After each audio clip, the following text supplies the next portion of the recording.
Right,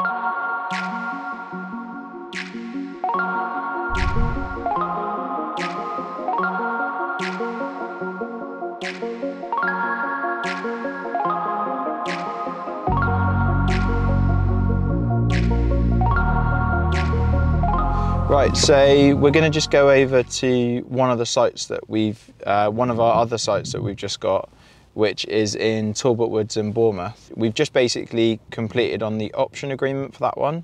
It's quite a large plot. It's got a big old house on there, which is probably like 3,500 square foot. We've had a couple of designs done like initially, and we're looking at two different types of schemes, like one which is basically like townhouses. So like blocks of townhouses together, which look like, they're called mansion houses, but basically it's like one big house with 3 linked townhouses all together, which is really cool. I don't know if like the financial side of it's gonna stack up. So I don't know whether it's gonna basically make enough money for us to be able to do it that way. And the other type of design that we've had, like a traditional block of flats, or an apartment block. And this is like the very early stage. So we've just agreed the deal with the landowners, the contracts are signed, we've got an option agreement, and now we're going to be looking at putting our team together and starting to work. So it'd be really cool to show you guys, yeah, what it's looking at.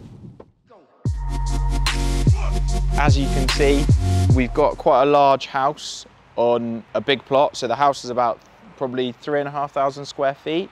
But we're on quite a busy main through road, and a number of these properties on this road, only a small amount have been basically developed on, so they've been knocked down and built into generally a block of flats. So what I'm going to do is just show you around today and kind of show you the new site that we've got. So you can see at the front here, so you've got quite a large driveway already. So this will be quite good for if we were to knock it down and build flats. We've already kind of got this area at the front here that we can turn into parking, because it's already being used as parking, although not, you know, as much as obviously if you had a block of flats or some townhouses. So some of the things to think about as well are, basically you can see here we've got trees. So we've got trees here. We're actually in a conservation area, so we need to be really careful with basically like the impact of the trees and things like that. So we really need to think about, but luckily on this site, all of the trees are on the outskirts and they're not obstructing basically where the gates are at the moment. So obviously we can get in and out. So we've already got access. Some of the things I think we need to think about as well is we've got like things like this. So you've got like a little pond, which we might need to think about. And we've got this really, really random swimming pool. But we can see we've got this really old school swimming pool here, which is all undercover. So basically we'll need to think about how we're gonna, you know, obviously if we take it through to development stage, which we're hoping to do, how are we gonna get rid of this thing? And obviously what's that gonna cost? Because what we're learning really quickly from the development side is you've got to try and factor in as many costs as you can, but sometimes you've got abnormal costs and it's very hard to calculate them. So it's just something that we're learning along the way, and hopefully we can share with you guys. So we're coming around to the back now. So we've got this really nice large garden area. So we've got all of this space. The existing dwelling that we've got here, I mean, it's a lovely house, but for us, obviously we're not looking to refurbish it or sort of reconfigure this property. So the reason that we would want to not refurbish this house and build from the ground back up is because our understanding at the moment, and this is something that we're learning all the time, is that it's more expensive to potentially refurbish and reconfigure an old house than it is just to build a new house straight back up again. And part of the reason for that is, you know, if you think about obviously like a car, and you know, if you buy a car new, you know that it's going to work in a certain way, whereas if you buy an old car, you don't sometimes know what's in the engine and what could go wrong. And basically it's the same with an old house. Like once you knock down a wall, you could find so many problems and it just ends up costing you loads more money. So generally we like to basically demolish something and just build it up from the ground up, so we know exactly what we're building. So that would be why we'd be looking to do that.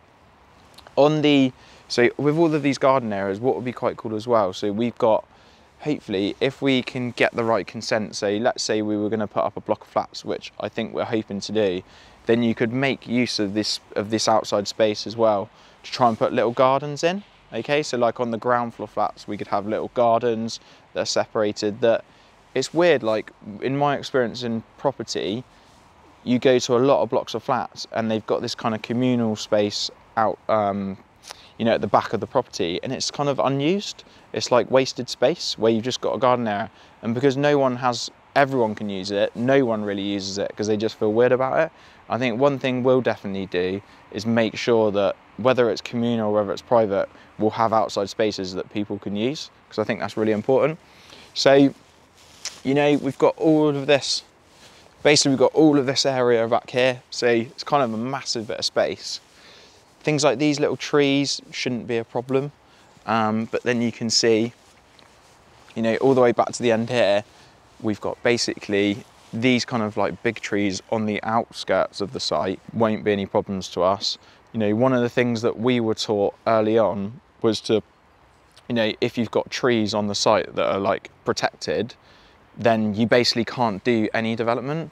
But, you know, what we've learned really quickly that I'd like to share with people is that that's just not true. You know, if they're on the outskirts of the site, you can usually build, you know, around them and not impact them. And even if you've got trees that are protected, that are, you know, maybe in the way of you wanting to build something, you can always go to, from our understanding is you can go to local authorities and try and actually change, you know, try and say, look, well, we'll take out that tree, but we'll replace it with 2 more and put them in a different area. So, you know, there's always stuff, I think that's good, like for people to, you know, something that we've learned pretty quickly is that you don't have to just disregard a good site just because it's got a tree where you don't want it. One thing is definitely good to get like the right people to help you. So like get a really good tree consultant who's going to be able to help you to give you the right advice, which is cool. But yeah, we've got all the way back here, so it's a nice little area as well. I mean, this area is really quiet. It's quite a nice high-end area in a part of Bournemouth, which is good. So when you're looking at basically, you know, knocking down like a house and building a block of flats, it's, you know, if you've got good land values, you know, or good resale values, sorry, that's how you can make these deals work. But yeah, you've got like over the other side of these houses back here, you've got a really nice fitness club and tennis club, which is over the back there. So hopefully, like, all fingers crossed, if we get the right planning consents and we get it agreed, then we should have, you know, a pretty interesting deal, which we're super excited about. And the next stage now that we've got this property under contract is that we now need to get our planning application in. So what we are now doing is we are trying to put our team together basically, and the team is going to consist of our architect that we're going to use to basically design the scheme or design the property development. We need a planning consultant that's going to help us take it through planning to be able to get hopefully the right decision.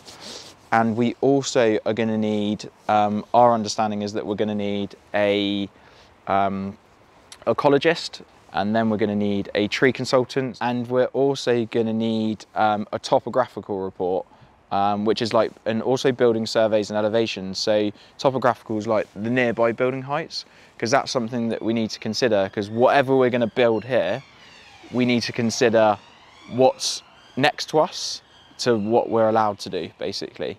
So yeah, so the next stage basically of the development is going to be getting those guys on site, getting the reports done, getting our team together, finalising our team, and then getting the planning application in. So definitely next time we come back here, we're going to be meeting some of those guys that help us with the work. They'll be able to talk us through kind of what they're doing and why they're doing it, and give us a real insight into that. Thanks for watching. I hope you enjoyed this video, and be sure to give it a thumbs up and leave your comment below with your thoughts. Don't forget to subscribe to my channel for more great content like this. If you have any questions or suggestions for future videos, please feel free to leave them in the comment section below. Thanks again for watching, and I'll see you in the next video.